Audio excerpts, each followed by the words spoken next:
Hello everyone, welcome to Study IQ. इस वीडियो में मैं बहुत ही कठिन एडवांस वोकेबुलरी कवर करूंगा जो राज्यसभा टीवी से ली गई है। इसमें ज़्यादातर जो शब्द हैं वो स्टूडेंट्स ने मुझे भेजे हैं और इससे पहले मेरे लगभग 16 वीडियोस वोकेबुलरी के आ चुके हैं जिन पे 5 मिलियन से ज़्यादा व्यूज़ हैं, आपने काफ़ी पसंद किए हैं। तो मुझे लगा कि अब जो न्यूज़ चैनल्स में बहुत डिफ़िकल्ट वोकेबुलरी यूज़ होती है वो मैं आपको सिखाऊँ। तो इसमें स्टूडेंट्स ने ही वर्ड भेजे हैं। अगर आप भी मुझे वर्ड भेजना चाहते हैं, आप जब टीवी पे कुछ देखते हैं और आपको कोई ऐसा वर्ड लगता है जो समझ में नहीं आता, आप मुझे भेज सकते हैं। मैं कोशिश करूंगा उसे वीडियोस के अंदर लाने के लिए। तो वो आप मुझे ईमेल कर सकते हैं gaurav.studyiq@gmail.com पर। तो चलिए शुरू करते हैं।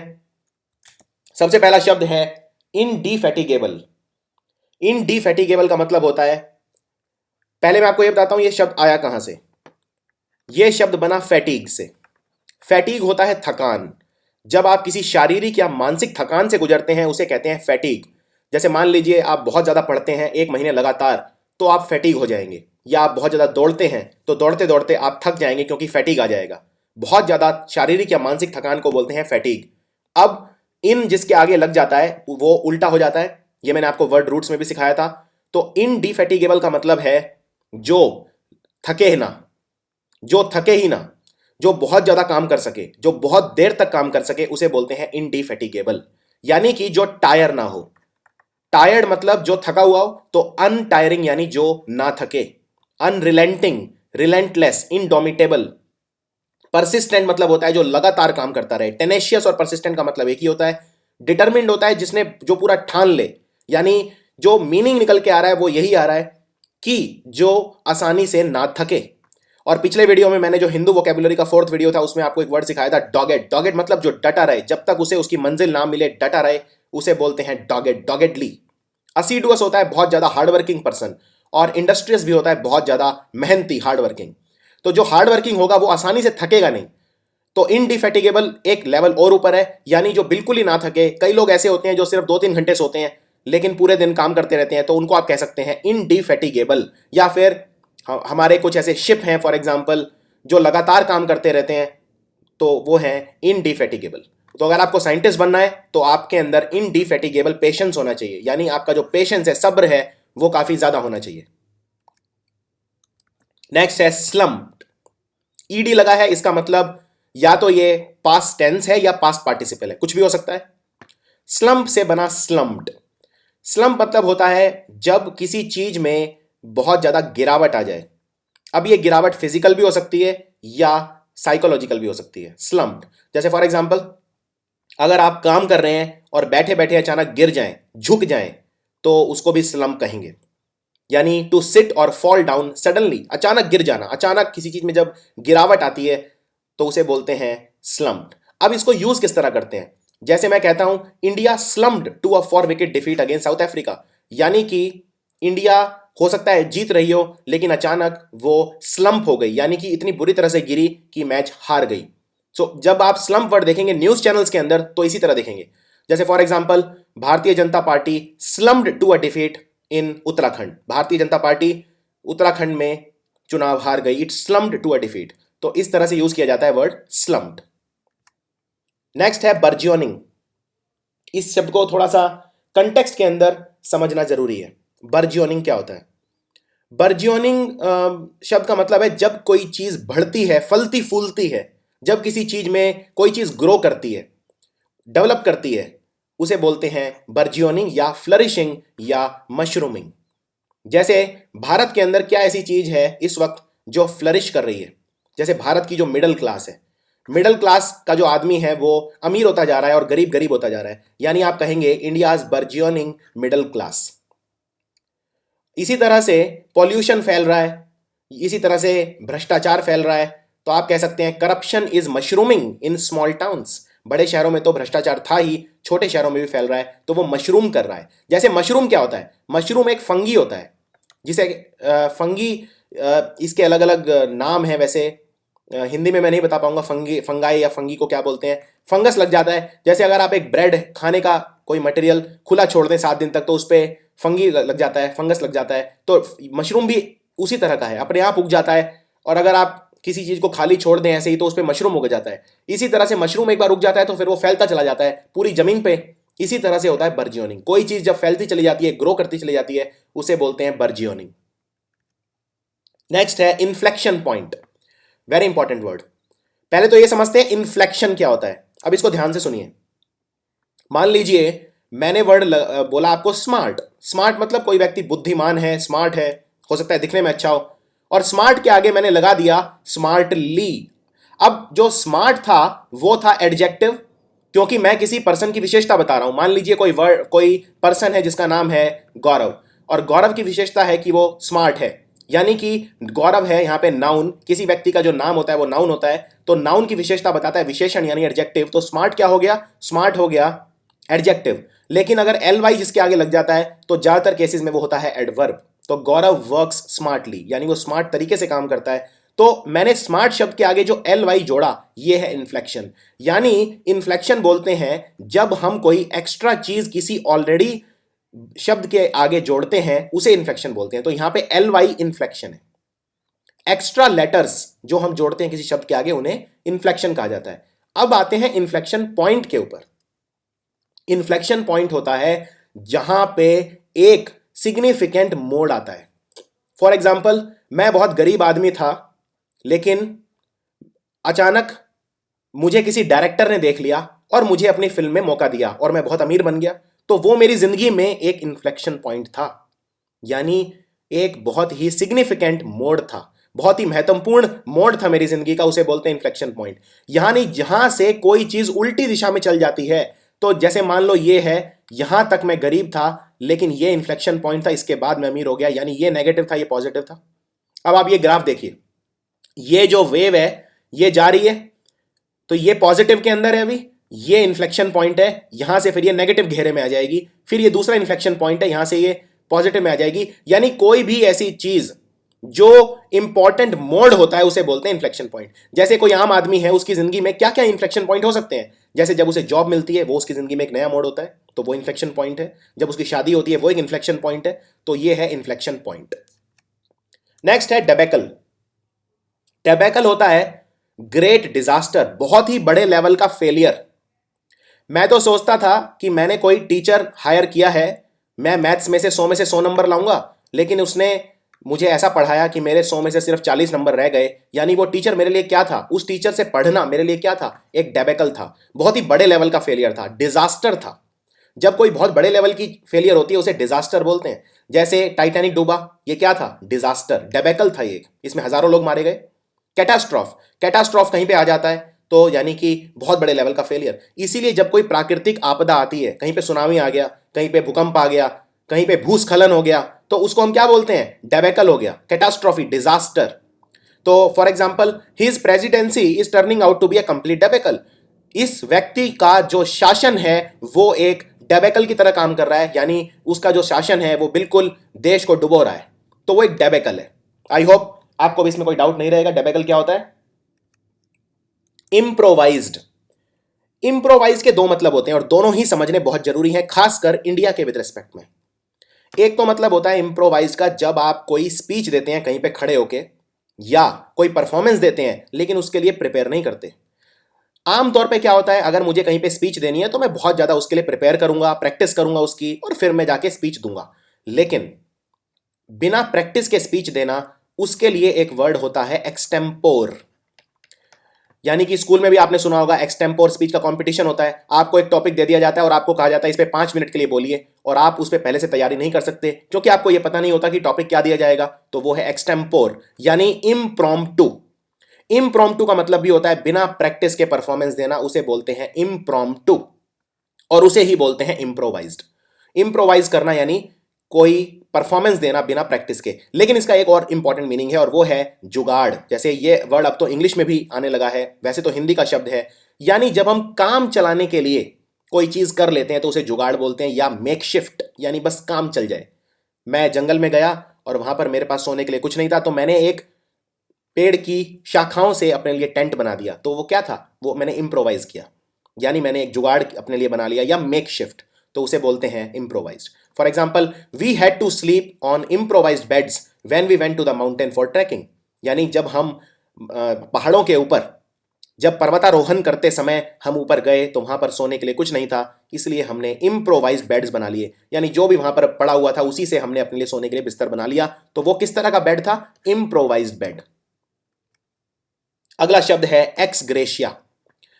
एक्स ग्रेशिया ये दूसरी भाषा के शब्द होते हैं इस तरह के, ज्यादातर ये क्लैट एग्जाम के लिए इंपॉर्टेंट होते हैं इस तरह के शब्द, लेकिन ऐसा देखा जा रहा है कि ये अब जो दूसरे एग्जाम है उनमें भी बहुत ज्यादा पॉपुलर हो गए हैं।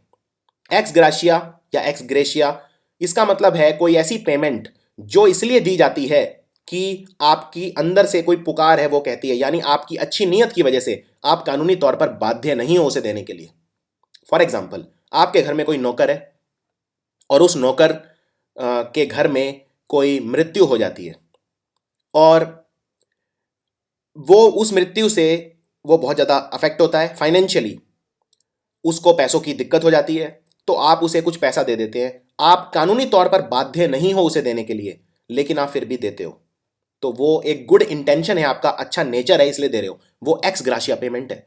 आप इसलिए नहीं दे रहे कि कानूनी तौर पर आपको देने की जरूरत है, या नहीं दोगे तो आपको वो कानूनी तौर पर देनी है, नहीं, आपने सिर्फ अपनी अच्छी नीयत से दी, उसको बोलते हैं एक्स ग्रेशिया पेमेंट। आपका कोई एम्प्लॉय है, आप एक कंपनी चलाते हैं और वो एम्प्लॉय अगर इंदौर से पटना जाने वाली ट्रेन में जो अभी अभी पटरी से उतर गई थी उसमें मारा गया, आप उसके परिवार को कुछ देते हैं पैसा, तो अगेन आप अपनी, वो एक तरह से एक्स ग्रेशिया पेमेंट है, आप अपनी अच्छी नीयत की वजह से दे रहे हैं, गुड इंटेंशन की वजह से दे रहे हैं। इंटेंशन मतलब होता है नीयत। अगला शब्द है प्लेनरी। प्लेनरी, इसको थोड़ा सा ढंग से समझना जरूरी है क्योंकि इसके कई मीनिंग हो सकते हैं।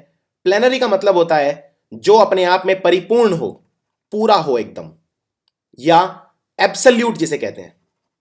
जैसे फॉर एग्जांपल, अगर किसी देश में कोई तानाशाह है, डिक्टेटर है, तो उसे वहां प्लेनरी पावर्स हैं, पूरी पावर्स हैं। जैसे चाइना के अंदर आज जो शी जिनपिंग है, उसने पिछले महीने अपने आप को कोर लीडर घोषित कर दिया है, अब उसके पास सारी पावर्स हैं, जो वो कहेगा चाइना में वही होगा। तो प्लेनरी मतलब एब्सल्यूट, पूरी, कंप्लीट। और प्लेनरी का एक मतलब और होता है, प्लेनरी का मतलब कोई ऐसी चीज, जैसा मैंने बताया पूरी, पूरी मतलब अगर कोई मीटिंग है और उसको हर कोई अटेंड कर रहा है तो वो प्लेनरी सेशन हो गया, प्लेनरी मीटिंग हो गई। जैसे legislative session, plenary legislative session will be attended by members of both houses. अगर कोई प्लेनरी सेशन है जो पार्लियामेंट के अंदर, संसद के अंदर, तो उसे लोकसभा और राज्यसभा दोनों अटेंड करेंगी क्योंकि वो प्लेनरी सेशन है। तो प्लेनरी मतलब कंप्लीट या पूरा, परिपूर्ण। रेमिशन, और यहां पे मैं आपको 5-6 और इंपॉर्टेंट शब्द सिखाऊंगा जो मिलते जुलते हैं, और ये शब्द बहुत ही ज्यादा इंपॉर्टेंट है, ना सिर्फ इंग्लिश में बल्कि पॉलिटी में भी, राजनीति में भी। समझते हैं रेमिशन क्या होता है।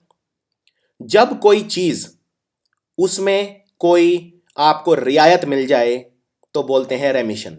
फॉर एग्जाम्पल, आपको, आपने किसी को 50,000 रुपये उधार देना था, आप नहीं दे पा रहे हैं, दूसरा पर्सन आपको कहता है कि 20,000 माफ, अब आपको देने हैं सिर्फ 30,000, यानी 20,000 का रेमिशन हो गया। यानी कि उसने जो आपके ऊपर उधार था, जो डेट थी, वो कैंसिल कर दी, जो पेनल्टी थी वो कैंसिल कर दी, ब्याज भी नहीं लिया, तो रेमिशन कर दी, रेमिशन हो गया। यानी जब आपका दर्द या तकलीफ या कोई बुरा समय, उसमें किसी तरह की कमी आए तो उसे रेमिशन बोलते हैं।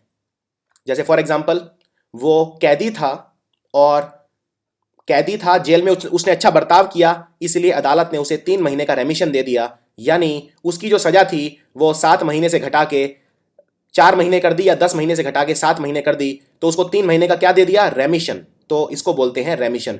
अब ये तो हुआ इंग्लिश में जनरल, लेकिन मैं आपको थोड़ा सा टेक्निकल यहां पे ले चलता हूं। हमारा जो देश का राष्ट्रपति होता है, उसकी ये 5 तरह की पावर्स होती हैं। सबसे पहली होती है पार्डन।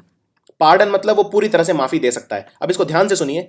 मान लीजिए किसी को सजाए मौत हो जाती है, तो हमारे देश का जो राष्ट्रपति है वो उसको कंप्लीट पार्डन दे सकता है, यानी कि बिल्कुल माफ कर देगा, मैं तुम्हें माफ करता हूं, उसको बोलते हैं पार्डन। पार्डन मतलब पूरी तरह से माफी देना।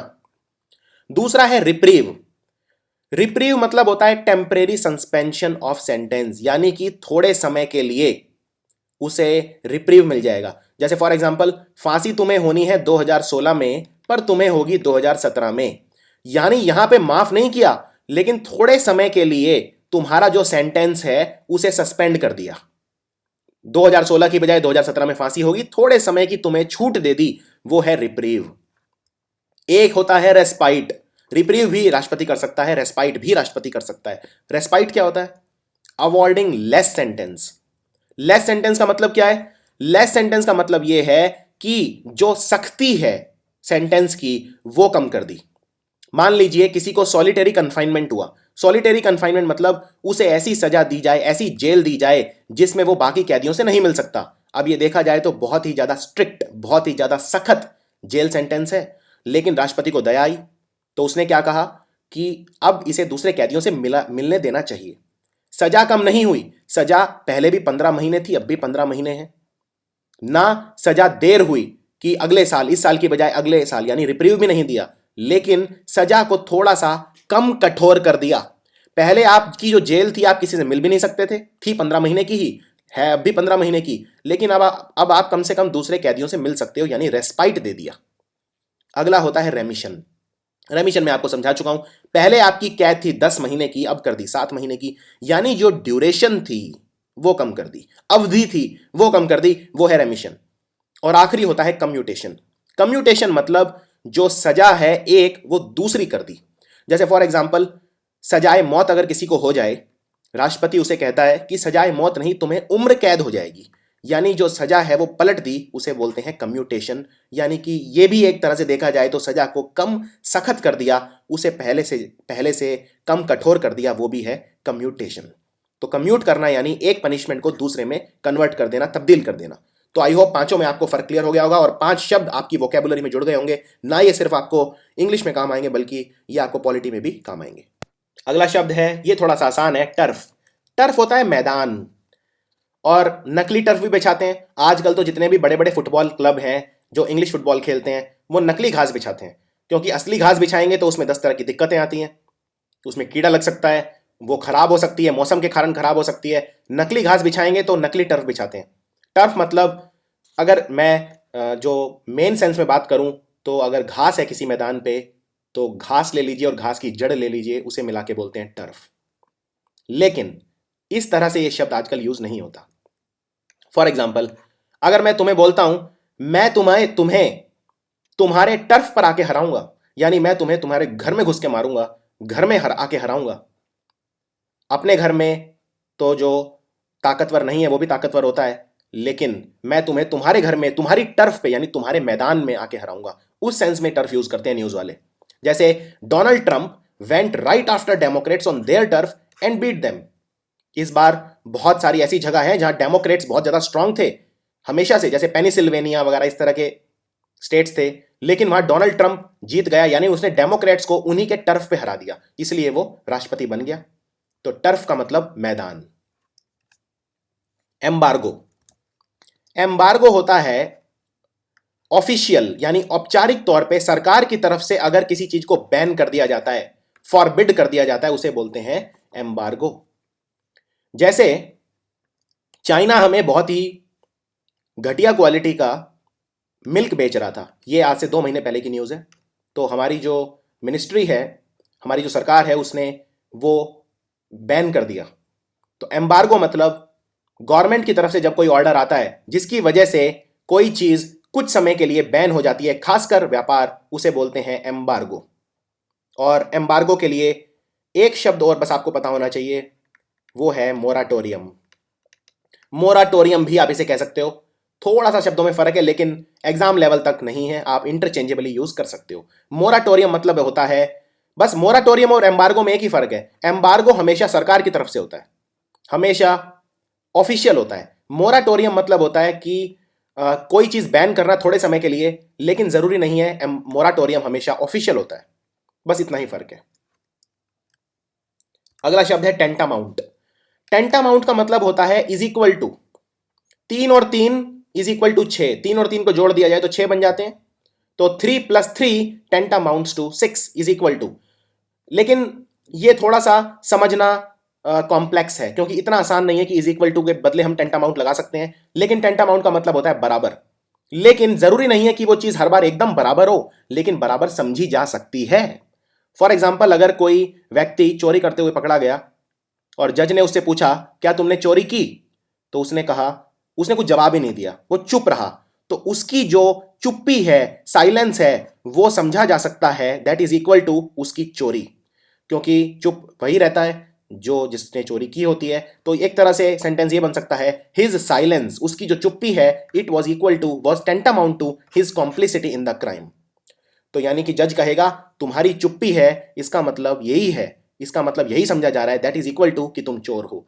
तो टेंटामाउंट मतलब जब कोई चीज अपने मीनिंग में या अपने इफेक्ट में बराबर समझी जाती है उसको बोलते हैं टेंटामाउंट। इसी से एक मिलता जुलता शब्द है पैरामाउंट। पैरामाउंट और टेंटामाउंट बहुत जमीन आसमान का फर्क है। पैरामाउंट का मतलब होता है सबसे ज्यादा इंपॉर्टेंट, अनिवार्य। अगर आपके पास 15 काम हैं, उनमें सबसे ज्यादा जो इंपॉर्टेंट है वो पैरामाउंट है। इसी तरह से अगर आप कहते हैं the Nations interest is Paramount, मतलब राष्ट्रहित पैरामाउंट है, राष्ट्रहित सबसे ज्यादा जरूरी है, तो सबसे ज्यादा जो इंपॉर्टेंट चीज होती है उसे पैरामाउंट कहते हैं। सबसे ज्यादा इंपॉर्टेंट, जिसको सबसे ज्यादा तवज्जो दी जानी चाहिए, वो है पैरामाउंट। नेक्स्ट है ट्रेपिडेशन। ट्रेपिडेशन का मतलब होता है डर, खासकर ऐसी चीज से डर कि क्या होगा। एंजाइटी कहते हैं इसे। एंजाइटी मतलब जब आप किसी ऐसी चीज को लेकर तनाव ले लेते हैं जो आपके अंदर एक डर पैदा करता है। मान लीजिए आपका एग्जाम का रिजल्ट आने वाला है, तो क्या होगा, आप ट्रेपिडेशन यानी फियर, आपको एंजाइटी होगी, क्या होगा क्या होगा, क्या मैं पास होऊंगा या मैं फेल होऊंगा, वो है ट्रेपिडेशन, डर। और इसका बिल्कुल उल्टा शब्द है इंट्रेपिड। जो व्यक्ति, देखिए ट्रेपिडेशन मतलब होता है डर, और जो व्यक्ति डर डर जाए वो ट्रेपिड है, और जो व्यक्ति ना डरे वो इनट्रेपिड है। तो जो एग्जाम में जो वर्ड आता है बहुत ज्यादा, वो आता है इनट्रेपिड। इन लगा देते हैं मतलब उल्टा हो जाता है, और ट्रेपिड मतलब जो डर जाए। तो इनट्रेपिड मतलब फियरलेस, जिसमें कोई फियर ही ना हो।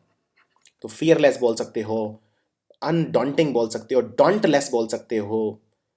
इस तरह से आप कई सारे शब्द इसमें बोल सकते हो, लेकिन मतलब सबका एक ही है, और वो है जो डरे ना। जो व्यक्ति डरता नहीं है आप उसको बोल्ड भी बोल सकते हो, बहुत बोल्ड पर्सनैलिटी है तो, पर डरता नहीं है। या आप ऑडेशियस बोल सकते हो, मैं कभी भी माउंट एवरेस्ट नहीं गया लेकिन मैं माउंट एवरेस्ट जा रहा हूं, ये एक बहुत ही बोल्ड स्टेप है, बहुत ही ऑडेशियस स्टेप है। रेट्रिक। रेट्रिक अलग अलग तरह से यूज किया जाता है, लेकिन न्यूज में जनरली यूज किया जाता है किस तरह से, जो पॉलिटिशियंस होते हैं, रेटरिक को आप अगर मैं बोलूं तो हम जुमला बोल सकते हैं।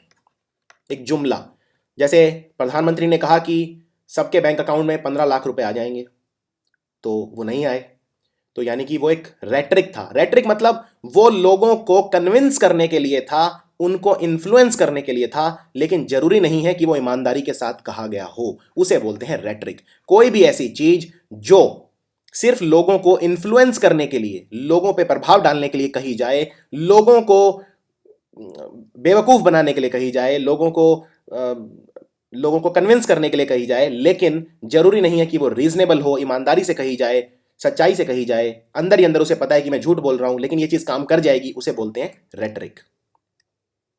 क्लेप्टोक्रेसी। क्रेसी मतलब होता है राज करना, अंग्रेजी में ये वर्ड रूट है क्रेसी, मतलब राज करना। जैसे डेमोक्रेसी क्या होती है, डेमो मतलब लोग, जनता, जनता का राज मतलब डेमोक्रेसी, क्रेसी मतलब राज, डेमो मतलब लोग, तो जनता राज करे तो डेमोक्रेसी, लोकतंत्र, लोकशाही, लोकसत्ता। क्लेप्टोक्रेसी, क्रेसी मतलब राज, और क्लेप्टो बोलते हैं चोर को। जब किसी देश में चोर उचक्के राज करते हैं उसे बोलते हैं क्लेप्टोक्रेसी। यानी चोर उचक्कों से क्या मतलब है, बहुत ही भ्रष्ट लोग जब राज करते हैं। और ऐसे बहुत सारे देश में आपको बता सकता हूं, जैसे जिम्बाब्वे। हालांकि ये ऑफिशियल टर्म नहीं है, कोई देश अपने आप को ऑफिशियल ये नहीं कहेगा अपने संविधान में हमारे यहां तो क्लेप्टोक्रेसी है, वो एक अंडरस्टूड होता है। जिम्बाब्वे पे राज कौन कर रहा है, रॉबर्ट मुगाबे, और जिम्बाब्वे को कई सदियों से लूट रहा है। तो इतने गरीब देश को लूट रहा है, तो एक तरह से क्लेप्टोक्रेसी है, चोरों का राज है। इस तरह से कई सारे देश हैं, आप खुद इस पे सर्च कर सकते हैं किस देश में क्लेप्टोक्रेसी है। जब गवर्नमेंट होती है करप्ट रूलर्स की, चोरों की, उसे बोलते हैं क्लेप्टोक्रेसी। एक शब्द मैं आपको और बताता हूं, तो मुझे याद आ गया, एग्जाम में था क्लेप्टोमेनियक। देखिए मेनियक वो होता है जो बिना सोच समझ के कार्य करता है, मेनियक ये एक तरह का न्यूरोलॉजिकल डिजीज आप इसे बोल सकते हैं। और क्लेप्टो मतलब चोर। कई बार क्या होता है, पर्सन चोरी करता है पर उसे खुद नहीं पता होता, उसकी नजर में वो गलत नहीं कर रहा। कई लोग ऐसे होते हैं जो दुकान पे जाते हैं और सामान उठा के अपनी जेब में डाल लेते हैं और उनको खुद ही नहीं पता होता वो क्या कर रहे हैं, तो वो है क्लेप्टोमेनिया। क्लेप्टोमेनिया यानी चोरी करना, लेकिन खुद इस बात का वो ना होना, खुद इस बात का जिसे कहते हैं आभास ना होना, कि क्या कर रहे हैं उसे बोलते हैं क्लेप्टोमेनिया। चलिए आगे बढ़ते हैं। हेल्म। हेल्म, इसका मीनिंग क्या है और ये किस तरह से यूज किया जाता है, दोनों मैं आपको बताऊंगा। हेल्म होता है, कोई जहाज अगर है तो उसमें जहाज को चलाने के लिए एक एक व्हील होता है। जैसे आप ये फोटो देख सकते हैं, इसमें जो ये चक्र है, ये जहाज की दिशा को मोड़ेगा। जहाज को अगर मोड़ना है तो इसको घुमाया जाता है, इसको बोलते हैं हेल्म। और अगर मैं बोलता हूं एट द हेल्म, ये एक इडियम भी है। एट द हेल्म मतलब ये जो व्यक्ति है ये एट द हेल्म है। एट द हेल्म मतलब इसके हाथ में है, जहां मर्जी जहाज को ले जाए। आज हमारे देश में एट द हेल्म कौन है? Narendra Modi. Narendra Modi is eight the helm, यानी कि जो व्यक्ति जिसके हाथ में कमान होती है उसे बोलते हैं he is eight the helm. और वैसे हेल्म का मतलब क्या होता है? जहाज या नाव को चलाने के लिए जो पहिया होता है उसे बोलते हैं हेल्म। लेकिन इसको इस तरह यूज नहीं करते, इसको यूज करते हैं eight the helm. Eight the helm मतलब अगर मैं आपसे पूछूं कि जो डीमोनेटाइजेशन है, विमुद्रीकरण है, क्या आपको अच्छा लगा? What would you have done if you were at the helm? अगर आपके हाथ में कमान होती तो आप क्या करते? What would you have done if you were at the helm? Wee, W wee. Wee क्या होता है? वी मतलब होता है बहुत ही उभरता हुआ, छोटा, बहुत ही छोटा, बहुत ही जवान। कोई चीज जब उभरती है उसे वी बोलते हैं। जैसे फॉर एग्जाम्पल, मेरी जो ट्रेन है वो बंबई पहुंची in the wee hours. Wee hours मतलब अभी जो दिन है वो जवान ही था, यानी दिन अभी चढ़ा नहीं था, यानी सुबह सुबह। तो रात में 12 बजे का जो समय होता है उसके बाद का जो समय होता है, जैसे सुबह के 1 बजे, सुबह के 2 बजे, 3, 4, 5 बजे, उनको बोलते हैं वी आवर्स। वी आवर्स मतलब अभी दिन जो है वो बहुत ही जवान है, यंग है, तो उस सेंस में हम वी यूज करते हैं। तो कोई चीज जो बहुत ही छोटी है, बहुत ही जवान है, अभी उभर ही रही है, उसे बोलते हैं वी। कॉन्ट्रावीन। कॉन्ट्रावीन करना मतलब कानून तोड़ना। कानून तोड़ना, वो काम ना करना जो कानून जिसकी इजाजत देता, उसे बोलते हैं कॉन्ट्रावीन। और कॉन्ट्रावीन कौन करता है कानून को? जो करे उसे बोलते हैं क्रिमिनल। और जो चीज की जाती है उसे बोलते हैं क्राइम। यानी कि कॉन्ट्रावीन करने वाला कौन है? क्रिमिनल है, और वो कर रहा है क्राइम। और क्राइम को बोलते हैं फेलनी। फेलनी मतलब क्राइम, और क्रिमिनल इसीलिए हो गया फेलॉन। फेलॉन मतलब जो क्राइम करे, और फेलनी मतलब जो चीज की जाए। क्रिमिनल मतलब जो क्राइम करे, और क्राइम मतलब जो चीज की जाए। और कॉन्ट्रावीन बोलते हैं उस प्रोसेस को, यानी कानून तोड़ने के प्रोसेस को बोलते हैं कॉन्ट्रावीन। यानी कॉन्ट्रावीन हो गई वर्ब, क्रिया हो गई। नेक्स्ट है अनसेवरी। वैसे तो खाने पीने की चीजों से रिलेटेड है ये शब्द। खाने पीने में आप दो शब्द देखेंगे, एक तो होता है गौरमे और एक होता है गौरमेंड। गौरमे होता है जो खाने की बहुत नॉलेज रखता है, जैसे कोई कोई शेफ, कोई रसोईया है, कोई बेरा जिसे कहते हैं, वो खाने पीने की बहुत नॉलेज रखता है, उसे कहते हैं गौरमे। लेकिन जो खाता पीता खुद बहुत ज्यादा है उसे बोलते हैं गौरमेंड। यानी पेटू किस्म का कोई व्यक्ति जो जो हमेशा खाता ही रहे उसे बोलते हैं गौरमेंड। तो ये फर्क होता है गौरमे और गौरमेंड में। अब खाने पीने से रिलेटेड मैं एक शब्द बताता हूँ जिसे बोलते हैं अनसेवरी, लेकिन इसका इस्तेमाल इस तरह से नहीं किया जाता। अनसेवरी मतलब कोई ऐसा भोजन जो मुझे पसंद ना आए। लेकिन ये चीज सिर्फ भोजन तक सीमित नहीं है। हाँ, ओरिजिनली जब ये शब्द बना था तो बना था भोजन से रिलेटेड। जब आप किसी चीज को सेवर करते हैं, अब आप जानते हैं किसी के आगे मैं यू एन अन लगा दूं तो मतलब शब्द उल्टा हो जाता है। तो सेवर मतलब क्या होता है? सेवर मतलब कोई चीज जो मुझे बहुत ज्यादा पसंद आएगी, बहुत ज्यादा टेस्टफुल लगेगी, टेस्टी लगेगी, उसे बोलते हैं सेवर करना। अनसेवरी मतलब उल्टा, कोई चीज मुझे बिल्कुल अच्छी नहीं लगी, बिल्कुल प्लेजेंट नहीं लगी, बिल्कुल उस चीज ने मुझे खुशी नहीं दी, मुझे परेशान किया, मुझे ऑफेंसिव लगी, मुझे नाराज किया उस चीज ने, वो है अनसेवरी। अगर कोई ऐसी चीज जिसको आप सेवर करते हैं, उसका मतलब क्या है? मैं गोवा ट्रिप पर गया और मैं ये सोच के गया था कि ये ट्रिप मैं इसको पूरी जिंदगी सेवर करूंगा, यानी ये मेरे को बहुत आनंदमय मेरे लिए होगी, मुझे बहुत आनंद देगी। लेकिन हो कैसी गई? अनसेवरी। कि मेरा सामान किसी ने वहां लूट लिया, तो मेरे लिए ये ट्रिप कैसी बन गई? अनसेवरी, यानी अनप्लेजेंट। यानी इसको मैं याद नहीं रखूंगा, ये मेरे लिए अनसेवरी एक्सपीरियंस था। तो आई होप आपको अनसेवरी का मतलब क्लियर हो गया होगा। जरूरी नहीं है सिर्फ खाने पीने की चीजों में यूज हो। अनसेवरी मतलब कोई भी ऐसी चीज जिसको आप याद ना रखना चाहें क्योंकि उसने आपका टेस्ट खराब कर दिया। टेस्ट खराब कर दिया मतलब जरूरी नहीं भोजन का टेस्ट, मतलब एक जनरल सेंस में इसको यूज कर सकते हैं।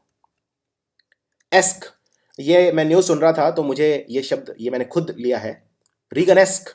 न्यूज वाले ने बोला रीगनेस्क, ये शब्द डिक्शनरी में नहीं है, याद रखिए। अब ये शब्द आया कहाँ से? आप जानते हैं जो रोनाल्ड रीगन थे वो अमेरिका के राष्ट्रपति थे। 1981 से लेकर 1989 तक 8 साल तक राष्ट्रपति थे अमेरिका के रोनाल्ड रीगन। जब मैं किसी चीज के पीछे एस्क लगा देता हूं मतलब जैसा, उसके जैसा।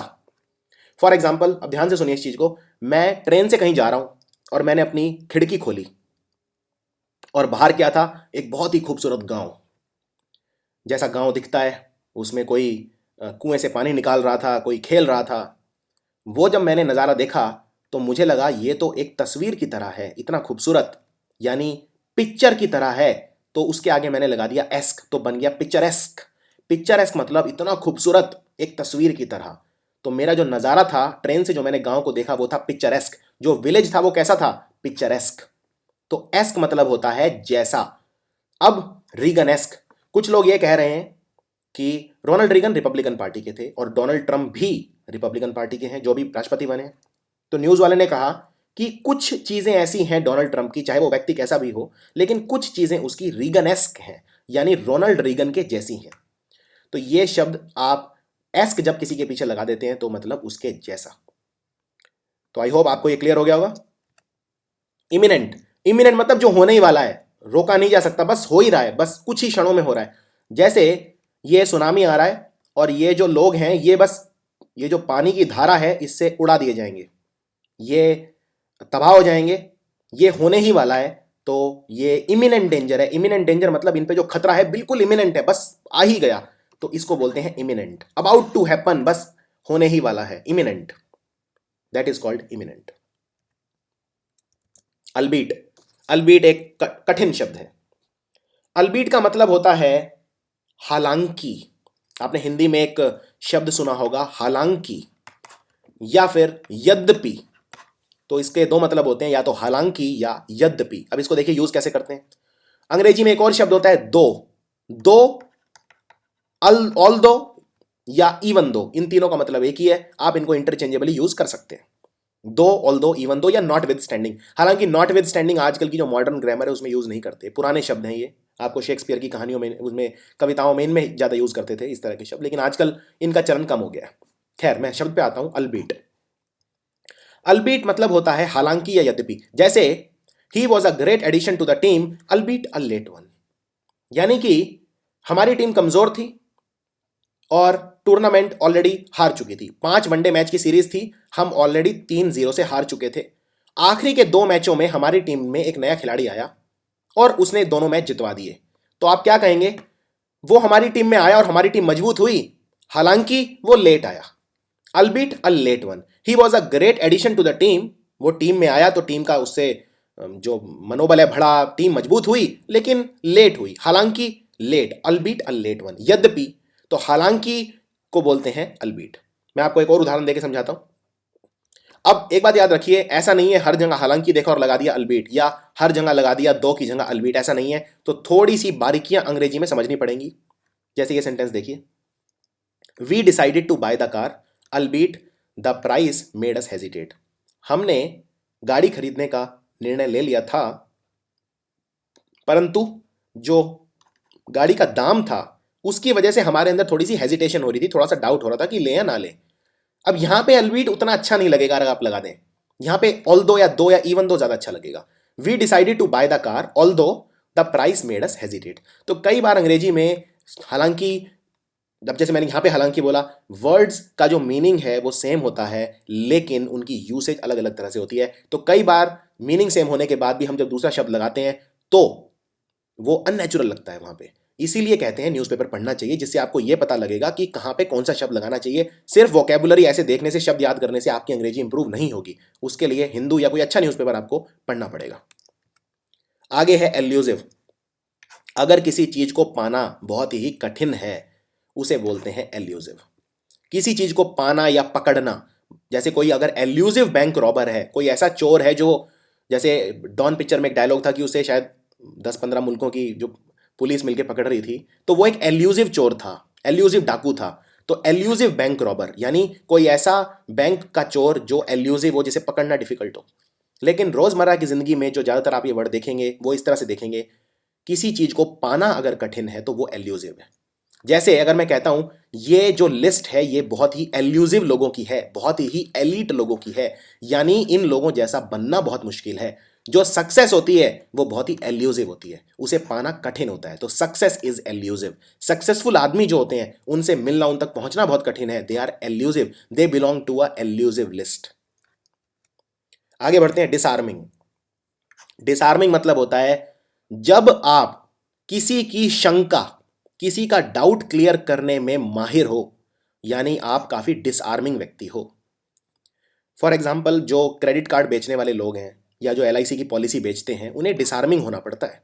यानी कि कस्टमर के जो डिस्ट्रस्ट हैं, कस्टमर्स की जो शंकाएं हैं, उनका निवारण करना पड़ता है। उनकी जो अनफ्रेंडलीनेस है उनको रिमूव करना पड़ता है। जब आप किसी एलआईसी एजेंट से मिलते हैं तो आपके दिमाग में हजार डाउट होते हैं, वो उन सबको रिमूव करता है। यानी उसको कन्विंसिंग होना चाहिए, उसे चार्मिंग होना चाहिए, चार्म, सम्मान देना वाला होना चाहिए, उससे मिलके अच्छा लगना चाहिए, एक अच्छी फीलिंग आनी चाहिए, एनचांटिंग होना चाहिए, थोड़ा सा मनोरंजक व्यक्ति होना चाहिए, प्लेजेंट पर्सनैलिटी होनी चाहिए उसकी। ऐसे ऐसे ऐसे व्यक्ति की जो क्वालिटी है वो है डिसआर्मिंग। डिसआर्मिंग मतलब कोई ऐसे व्यक्ति की क्वालिटी है ये डिसआर्मिंग। मैं अगर कहता हूं Mukesh is a disarming man, तो ये मैन की क्वालिटी है डिसआर्मिंग, लेकिन इसमें आईएनजी लगाए, इससे पता चलता है कि ये वर्ब है, क्रिया है, और मैंने लगा दिया आईएनजी, यानी ये किसी की क्वालिटी बता रहा है। और आप जानते हैं कि जब वर्ब किसी की क्वालिटी बताती है, यानी एडजेक्टिव की तरह काम करती है, तो उसे पार्टिसिपल बोलते हैं। और यहां पे आईएनजी लगा यानी प्रेजेंट, तो ये प्रेजेंट पार्टिसिपल है, ना कि पास्ट पार्टिसिपल। तो इसी तरह इंग्लिश को तोड़ के समझना बहुत जरूरी है। डेटरेंट। डेटरेंट मतलब होता है जब कोई भी ऐसा कदम जो आपको कोई काम करने से रोके, वो डेटरेंट की तरह काम करेगा। डेटरेंट मतलब किसी काम को करने से रोकने जाने के लिए किए जाने वाला साधन। जैसे फॉर एग्जाम्पल, अगर स्कूल की प्रिंसिपल ने बोल दिया कि हॉस्टल में जो बच्चा 9 बजे के बाद आएगा उसको एग्जाम में बैठने नहीं दिया जाएगा, तो वो एक डेटरेंट का काम करेगा। यानी कि अब आप पूरी कोशिश करेंगे कि 9 बजे से पहले पहले आ जाओ। यानी आप जो अपनी जो शरारती एक्टिविटीज़ हैं, या जो आपको कोई पिक्चर देखनी है, कुछ देखनी है, तो वो 9 बजे से पहले आप खत्म करोगे। यानी उसने डेटरेंट का काम किया। आप जो करना चाहते थे, जो डिसाइड किया आपने कुछ करने का, अब आप नहीं करोगे। तो कोई ऐसा कदम जो कोई काम करने से रोके, वो है डेटरेंट। अगर मैं एक शादी में कंडीशन लगा दूं, किसी ने शादी में कंडीशन लगा दिया कि जो भी मेहमान आएगा वो 5,000 रुपये कम से कम लेके आएगा, तो ये डेटरेंट का काम करेगा। आधे लोग जो आने वाले थे वो नहीं आएंगे, तो it is a deterrent. Scamper. Scamper मतलब होता है बहुत जल्दी जल्दी मूव करना, बहुत जल्दी जल्दी चलना, कई बार खतरे की आशंका से, कई बार डर की आशंका से। कई बार ऐसा होता है हम किसी जगह से जा रहे होते हैं, पीछे से कोई आवाज़ आती है और हम एकदम से भागते हैं, ये सोच के कोई भूत आ गया या कोई व्यक्ति हमें कोई पीछा तो नहीं कर रहा, तो हम स्कैम्पर कर रहे हैं। तेज भागने को आप स्कूट भी बोल सकते हैं, रन भी बोल सकते हैं। रन तो एक नॉर्मल शब्द हो ही गया, स्कूट, SCOOT, स्कूट। जैसे for example scoot Milkha scoot, यानी पिक्चर आई थी एक रन मिल्खा रन, तो आप उसको बोल सकते हैं स्कूट मिल्खा स्कूट। स्कैम्पर मतलब भी होता है तेज तेज चलना, तेज तेज दौड़ने लग जाना, अचानक भागने लग जाना। तो for example, when the police chase the thief I scampered along behind them, यानी कि जब पुलिस चोर को पकड़ने के लिए उसके पीछे भागी, तो मैं भी उस पुलिस के साथ साथ स्कैम्पर करने लगा, यानी भागने लगा।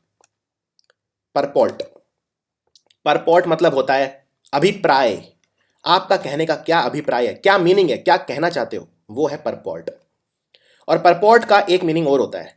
Generally purport is a negative word, हम पॉजिटिवली यूज नहीं करते हैं।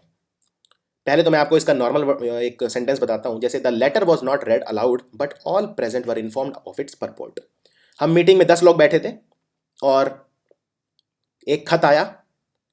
खत पढ़ के नहीं सुनाया किसी ने भी, लेकिन खत का जो मीनिंग था, जो अभिप्राय था, वो सबको पढ़ के सुना दिया गया। सबको बता दिया गया कि खत का परपोर्ट क्या था, यानी खत का उद्देश्य, अभिप्राय, मीनिंग क्या था। तो एक तो ये नेचुरल नॉर्मल वर्ड से परपोर्ट हो गया। लेकिन जो ज्यादा यूज होता है परपोर्ट, वो होता है नेगेटिव सेंस में, यानी कि कुछ ऐसा मीनिंग देना जो असली में झूठा हो, यानी झूठा वादा करना, झूठा मीनिंग देना।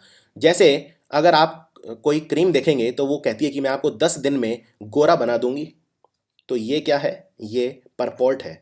ये कानूनी तौर पर भी एक्शन लिया जा सकता है। फॉर एग्जाम्पल, एक सेंटेंस लिखा है, the drug manufacturer knows it is against the law to purport claims about its products effectiveness, यानी कि जो मैन्युफैक्चरर है वो जानता है कि अगर मैं कुछ ऐसे क्लेम करूंगा, परपोर्ट करूंगा ऐसे क्लेम्स जो कानून के खिलाफ हैं, तो वो मुझे संकट में डाल सकते हैं। तो purport is a negative word, ज्यादातर उसे नेगेटिव सेंस में यूज करते हैं। डेप्यूट, डेप्यूट करना मतलब किसी को कोई काम देना, किसी को कोई रेस्पॉन्सिबिलिटी देना, कोई जॉब देना। जैसे आपने एक वर्ड सुना होगा न्यूज में, सेंट्रल डेप्यूटेशन, डेप्यूट से बना डेप्यूटेशन। मान लीजिए कोई किसी राज्य में आईएएस ऑफिसर है, किसी राज्य में कोई अधिकारी है, बहुत अच्छा काम करता है, तो उसे सेंट्रल डेप्यूटेशन हो जाता है, यानी अब वो सेंटर के साथ काम करेगा, उसकी ईमानदारी और उसकी कार्य कुशलता से प्रभावित होकर उसे सेंट्रल डेप्यूटेशन मिल गया है। तो डेप्यूटेशन मतलब कोई जॉब देना, किसी को कोई काम देना, कोई भार देना, कोई उसे रेस्पॉन्सिबिलिटी देना। For example, I was deputed to meet them at the airport, यानी मुझे क्या काम दिया गया था, उनसे एयरपोर्ट पे मिलने का ड्यूटी जो थी वो मेरी थी। वो जो डेप्यूट है वो ड्यूटी से मिलता जुलता शब्द है, इस तरह से आप इसे याद रख सकते हैं। एक्लोन, एक्लोन होता है जो ऊपर के लेवल के लोग होते हैं, जो आला अधिकारी जिन्हें बोलते हैं, आला अधिकारी, आला अफसर, यानी ऊपर के। जैसे कोई कोई ऑर्गेनाइजेशन है, कोई ब्यूरोक्रेसी है, अफसरशाही है, तो उसमें कोई नीचे लेवल पे होगा, कोई स्केल 4, फिर ऊपर आप चलते जाएंगे, ऊपर कोई बहुत बड़ा अफसर होगा, आईएएस होगा या कोई होगा, उसके ऊपर कोई मंत्री होगा। तो ये है एक्लोन, सीढ़ी, हेरारकी, इस तरह से आप इसे बोल सकते हैं। तो जो अपर एक्लोन के जो लोग हैं हमारे समाज में, उन्हें जो लोअर लेवल पे हैं उनकी प्रॉब्लम से कोई लेना देना नहीं है। जैसे नेता होते हैं, नेताओं को क्या गरीबों की समस्याओं से लेना देना है? नहीं। यानी कि जो अपर एक्लोन में है वो नेता हैं, आईएएस अफसर हैं, अपर लेवल, अपर रैंक, ग्रेड, उसे बोलते हैं एक्लोन। एक्लोन मतलब लेवल, रैंक या ग्रेड। अनब्रिडल्ड, देखिए पहले ये समझ लीजिए ब्राइडल क्या होता है और ब्राइडल क्या होता है, ये बहुत कंफ्यूजन होती है लोगों को। देखिए ब्राइड बोलते हैं वधु को, दुल्हन को बोलते हैं ब्राइड, और ब्राइड से मिलती जुलती जो चीज है वो है ब्राइडल, यानी BRIDAL, ब्राइडल यानी दुल्हन संबंधी। लेकिन एक शब्द होता है ब्रिडल, ब्राइडल नहीं ब्रिडल। ब्रिडल क्या होता है? घोड़े पे जो लगाम लगाने के लिए जो हम घोड़े को पहनाते हैं वो है ब्रिडल, यानी कि अंकुश लगाने के लिए, लगाम लगाने के लिए जो चीज घोड़े को पहनाई जाए वो है ब्रिडल। अब इसके आगे लगा दिया अन, तो अन लगाते हैं तो शब्द उल्टा हो जाता है। तो अनब्रिडल क्या मतलब होगा? कोई चीज जिस पे लगाम ना लगाई जा सके। जैसे फॉर एग्जाम्पल, उसका जो गुस्सा था, रेज मतलब होता है गुस्सा, his unbridled rage made him unpopular among his friends.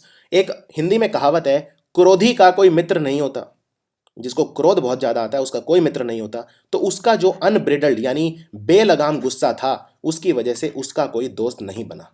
Unbridled मतलब जिस चीज पे लगाम या अंकुश ना लगे वो है अनब्रिडल्ड। कारवां, कोई भी यात्रियों का समूह, उसे बोलते हैं कारवां।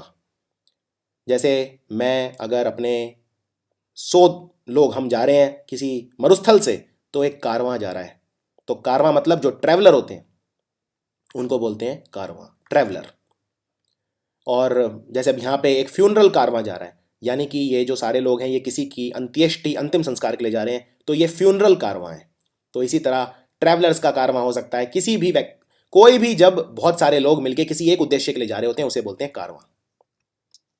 प्रीसिंक्ट, प्रीसिंक्ट बोलते हैं सीमा को, यहां पर आपकी सीमाएं खत्म हो जाती हैं, या यहां पर आपकी बाउंड्रीज। अब देखिए ये बाउंड्री फिजिकल भी हो सकती है, या ये बाउंड्री हमारे दिमाग में भी हो सकती है।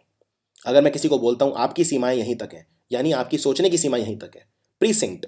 लेकिन जो यूज होता है ये वर्ड, वो फिजिकल बाउंड्री के उसमें ज्यादा यूज होता है। जैसे फॉर एग्जाम्पल, जो हॉस्पिटल के प्रीसिंक्ट थे उसके अंदर एक मेडिसिन शॉप बन गई, यानी जो हॉस्पिटल का परिसर था। तो प्रीसिंक्ट मतलब परिसर, परिसर मतलब जो एक बाउंड्री होती है उसको बोलते हैं परिसर या प्रीसिंक्ट। जैसे हॉस्पिटल जो था उसके प्रीसिंक्ट में एक मेडिसिन की शॉप खोल दी गई। या फिर आप इस तरह से भी यूज कर सकते हैं, जैसे आप किसी एफआईआर लिखवाने जाइए, उसमें पुलिस वाला आपको कहेगा मैं एफआईआर नहीं लिख सकता, ये जो क्षेत्र है ये मेरे अधिकार क्षेत्र में नहीं आता, यानी ये मेरे प्रीसिंक्ट में नहीं आता। तो वो एक दूसरी तरह से मतलब हो गया। यानी प्रीसिंक्ट मतलब होता है सीमा, फिजिकल भी हो सकती है या फिर थोड़ा सा दूसरी तरह से भी आप इसे यूज कर सकते हैं। कैटेचिज्म, जो ईसाई धर्म होता है, क्रिश्चियनिटी होती है, उसके अंदर जो सवाल और जवाबों के रूप में लिखे हुए प्रवचन होते हैं उन्हें बोलते हैं कैटेचिज्म। तो ये एक टेक्निकल शब्द है थोड़ा सा।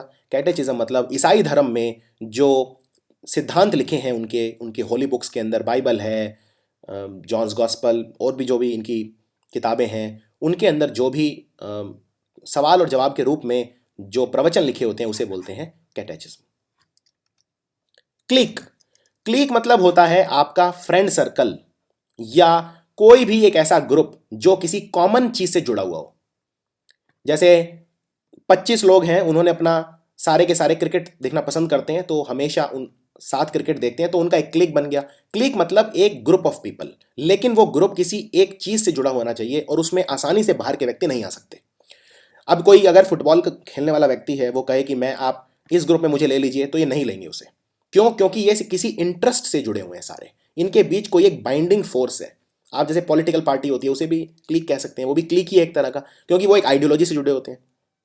तो क्लिक मतलब कोई भी, लेकिन फर्क यह है क्लिक एक छोटा ग्रुप होता है, 10-15 लोगों का, 20-25 लोगों का, इससे बड़ा नहीं। बहुत बड़े ग्रुप्स को क्लिक नहीं बोल सकते। कोई भी एक छोटा ग्रुप जिसमें बाहर का कोई व्यक्ति आसानी से नहीं आ सकता, उसे बोलते हैं क्लिक।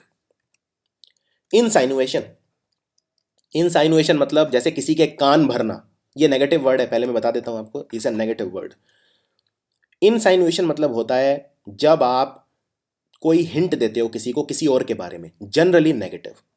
जैसे मैं किसी व्यक्ति को नहीं जानता, तो मेरा फ्रेंड उसके बारे में मुझे हिंट देता है कोई कि ये कैसा है, जनरली नेगेटिव बात ही करेगा।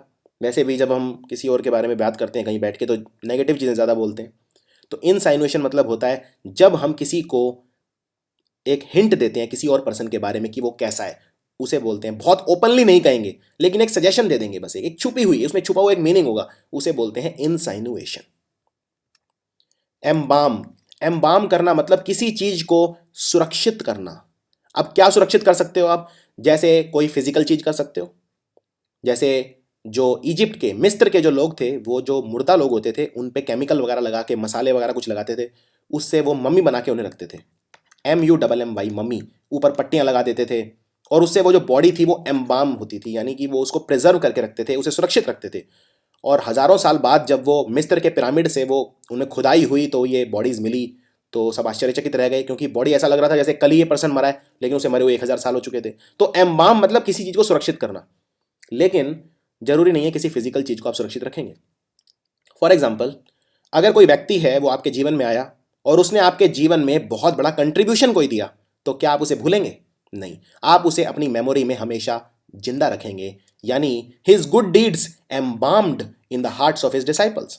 उसके जो अच्छे कार्य थे वो उसके फॉलोवर्स के दिलों में हमेशा एम्बाम हो गए, यानी सुरक्षित हो गए। टेपेस्ट्री, टेपेस्ट्री के दो मतलब हैं और दोनों समझने पड़ेंगे आपको। एक तो टेपेस्ट्री का मतलब होता है जो टेक्निकल, जो अगर आप किसी महल में जाते हैं, किसी अच्छी खूबसूरत कोठी में जाते हैं, घर में जाते हैं, तो वहाँ दीवारों के ऊपर जो पर्दे लगे होते हैं बहुत ही खूबसूरत, जिन पे नक्काशी की हुई होती है, बहुत ज़्यादा डिज़ाइन बनाए होते हैं, हाथों से हैंडमेड, उसको बोलते हैं टेपेस्ट्री। जो पर्दे होते हैं जो दीवारों पे एक कालीन जैसा, कालीन तो वैसे फर्श पे होता है, लेकिन एक कालीन जैसा ही कुछ दीवार के ऊपर लगा होता है जिसपे बहुत ज़्यादा डिटेल्ड में केयरफुली नक्काशी की होती है, तो वो है टेपेस्ट्री। एक तो वो है, लेकिन रियल लाइफ में हम इस तरह से नहीं यूज़ करते।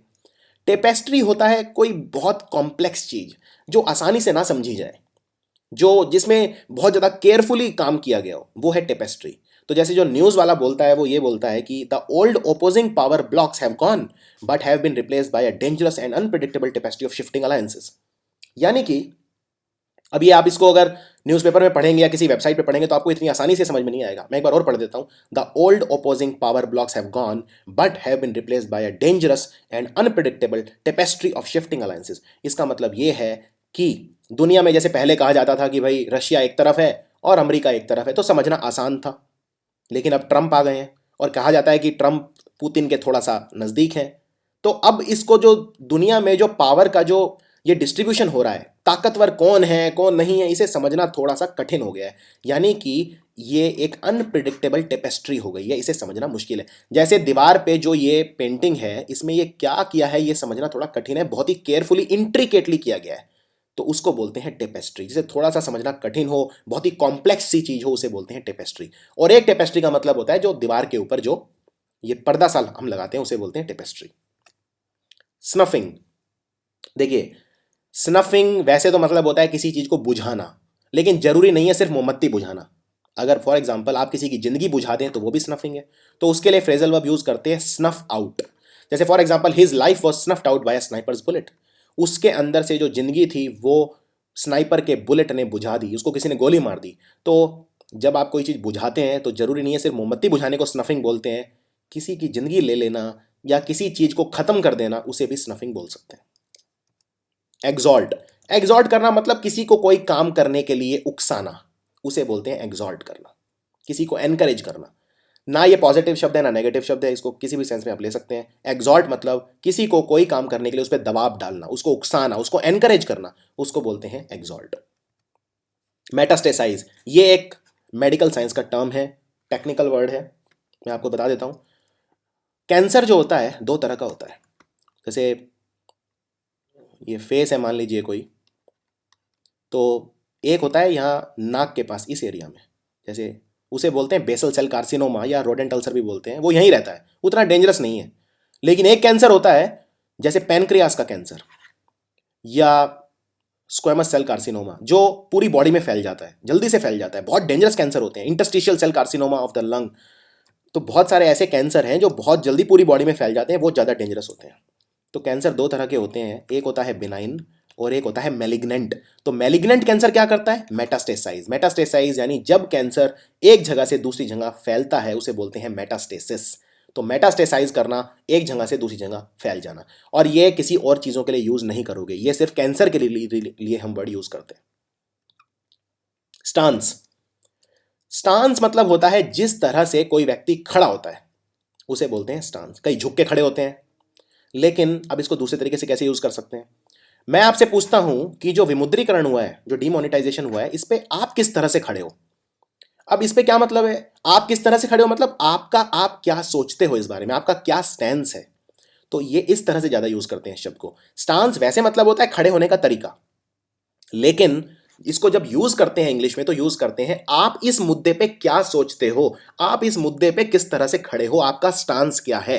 विमुद्रीकरण पे आपका स्टांस क्या है, क्या आप इसे सपोर्ट करते हो या आप इसे सपोर्ट नहीं करते।